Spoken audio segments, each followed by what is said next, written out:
తెలంగాణ వ్యాప్తంగా ప్రజాపాలన అభయహస్తం దరఖాస్తుల డేటా ఎంట్రీ స్పీడ్ అందుకుంది. ముఖ్యంగా గ్రేటర్ హైదరాబాద్ లోని దరఖాస్తుల డేటా ఎంట్రీ వారం రోజుల్లో పూర్తి చేసేలా జీహెచ్ఎంసీ ఉన్నతాధికారులకు ప్రభుత్వం ఆదేశాలు జారీ చేసింది.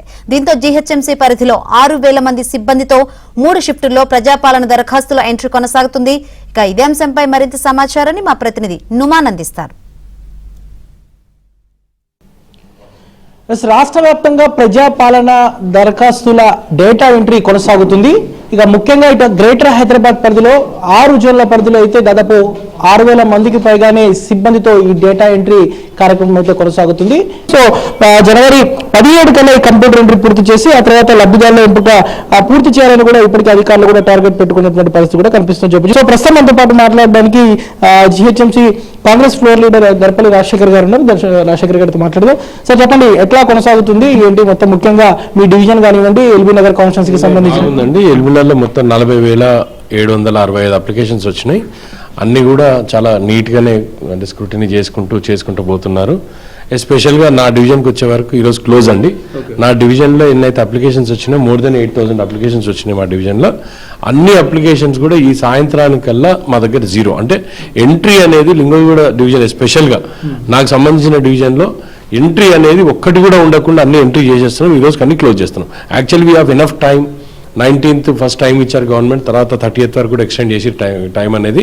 But what ever it is మాకున్న టైం లైన్లో కాకుండా మాకున్న సిబ్బందితోటి మాత్రం మా ఆఫీసర్స్ మాత్రం 100% చాలా మంచి వర్క్ చేసిరు. అన్ని కంప్లీషన్ స్టేజ్కి వచ్చారు. జాగ్రత్తలు తీసుకుంటున్నారు ముఖ్యంగా డేటా ఎంట్రీ చేసే టైంలో? సో ఈ స్పెల్లింగ్ మిస్టేక్స్ అండి, మేజర్గా ఫోన్ నెంబర్ అనేది చాలా important. At the same time Aadhaar number, ఈ రెండు ఉంటే వాళ్ళకి ఇక్కడ ఇబ్బంది జరగకుండా ఉంటుంది. ఆ ఫీల్డ్స్ అన్ని కూడా అంటే ప్రతి ఫీల్డ్ కూడా ఇంపార్టెంటే, ఈ ఫీల్డ్ ఆ ఫీల్డ్ అని కాకుండా మా కోడ్ ఒకటి ఇచ్చిన ఆ కోడ్ కూడా ఎంట్రీ చేస్తున్నారు వాళ్ళు. అన్ని కోడ్స్ కూడా ఎంట్రీ చేసి చాలా నీట్గానే నిదానంగా, అంటే తొందరపడే అవసరం లేదు. We have enough time. వాళ్ళు కూడా చాలా నీట్గా చేసిరు. స్పెషల్గా మా డివిజన్ మాత్రం appreciate the staff of the GHMC. So they did very well. మొత్తం ఎంతమంది సిబ్బంది పాల్గొంటున్నారు ఏంటి? మా దగ్గర మొత్తం అంటే ఇక్కడ నాకు సంబంధించిన కాడికి అయితే 4 టీములు పనిచేస్తున్నాయి. 2 షిఫ్ట్లలో పనిచేస్తున్నారు. ఎవ్రీబడి అంటే పొద్దున షిఫ్ట్, మధ్యాహ్నం షిఫ్ట్ పెట్టేసుకొని రాత్రి వరకు చేసుకొని ఇంటికి వెళ్ళిపోతున్నారు. అంటే ఏదైతే ఈ ప్రజాపాలన దరఖాస్తులకు సంబంధించి సో కొన్ని సోషల్ మీడియాలో కూడా ట్రోల్ అవుతున్నాయి, వార్తలు కూడా వస్తున్నాయి. సో ఇవన్నీ కూడా మిస్ అవుతున్నాయి, పడిపోతున్నాయి, రోడ్ల మీద ఎక్కడ పడితే అక్కడ చెత్త కుప్పలు దొరుకుతున్నాయి అంటూ కూడా వార్తలు వస్తున్నాయి. సో బాలనగర్ ఫ్లైఓవర్ మీద కూడా మనం ఒక సంఘటన చూసాము. సో దాన్ని ఎలా చూస్తారు, ఏం చెప్తారు మీరు? అంటే మేము బాలనగర్ ఫ్లైఓవర్ మీద కూడా పొద్దున్నే నేను జెడ్సీ గారికి ఫోన్ చేసి రిపోర్ట్ తీసుకోవడం జరిగింది. Very unfortunate. ఎవరైతే ఏజెన్సీకి ఇచ్చినామో ఆ అబ్బాయి పోతుంటూ ఎదురుగా బండి రావడం జరిగింది. కొంచెం యాక్సిడెంట్ అయింది. యాక్సిడెంట్ అయినప్పుడు ఆ ముందర పెట్టుకున్న డబ్బా కింద పడడము చాలా సహజంగా జరిగేది. కానీ దాన్ని ఏదో పెద్ద భూతద్దంలో పెట్టి చూపించి అప్లికేషన్స్ అన్నీ ఉన్నాయి కదా, ఎక్కడ పోలే కదా. దాంట్లో ఆ తర్వాత మళ్ళీ అది ఎంక్వైరీ చేసుకున్నారు. అప్లికేషన్స్ అన్నీ ఉన్నాయి, డబ్బులు ఒక అప్లికేషన్ కూడా బయటికి పోలేదు. వాళ్ళకి ఇట్లా ప్యాక్ చేసి ఇస్తున్నారు.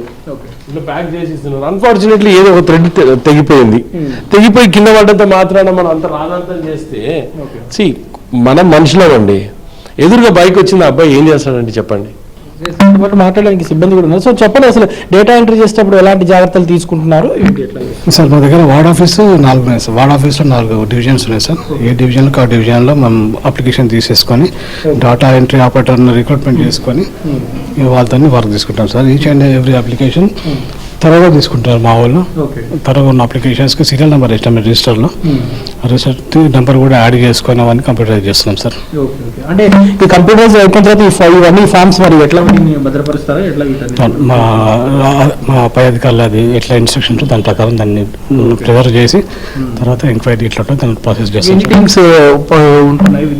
మా దగ్గర 17 కంప్యూటర్ ఆపరేటర్ రిక్రూట్ చేసుకున్నాం సార్. ఇక్కడ మా ఆఫీసర్ చేసినారు.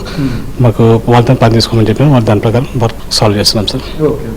మనం చూడొచ్చు, ఏదైతే ఈ అవేర్నెస్కి సంబంధించినటువంటి పథకాలకు సంబంధించి డేటా ఎంట్రీ అంతా కూడా ఇక్కడ జరుగుతుంది. సో ఈ డేటా ఎంట్రీ జరిగే విధానం కూడా మనం చూడొచ్చు. ఏదైతే ఇక్కడ సిబ్బంది ఈ అంతా కూడా డేటా ఎంట్రీని కంప్యూటరైజ్డ్ చేస్తున్నటువంటి సిచ్యువేషన్ కూడా మనకు కనిపిస్తుంది. సో ఏదైతే జనవరి 17 వరకు దీన్ని టార్గెట్ పూర్తి చేయాలని ఇప్పటికే ప్రభుత్వం వీటిని పూర్తి చేయాలని ప్రభుత్వం టార్గెట్ పెట్టుకుంది. అందులో భాగంగానే ఇప్పటికే ఇటు గ్రేటర్ హైదరాబాద్కి సంబంధించి దాదాపు 24 లక్షలకు పైగా ఏదైతే అప్లికేషన్స్ ఉన్నాయో వీటన్నిటిని కూడా కూడా త్వరితగతిన ఏదైతే వారి వార్డు కార్యాలయాల్లో పూర్తి చేసే విధంగా ఇప్పటికే జోనల్ అధికారులు కూడా జోనల్ కమిషనర్లు కూడా త్వరితగతిన ఇప్పుడు క్షేత్రస్థాయిలో ఉన్నటువంటి సిబ్బందిని అందరినీ కూడా ప్రత్యేకంగా స్పీడప్ చేస్తున్నటువంటి సిచ్యువేషన్ కనిపిస్తుంది. ఏది ఏమైనప్పటికీ మాత్రం ఇటు హైదరాబాద్ నగర వ్యాప్తంగా చూసుకున్నా రాష్ట్ర వ్యాప్తంగా చూసుకున్న అభయహస్తానికి సంబంధించినటువంటి ప్రజాపాలన దరఖాస్తుల ఎంట్రీ అయితే జోరుగా కొనసాగుతుంది.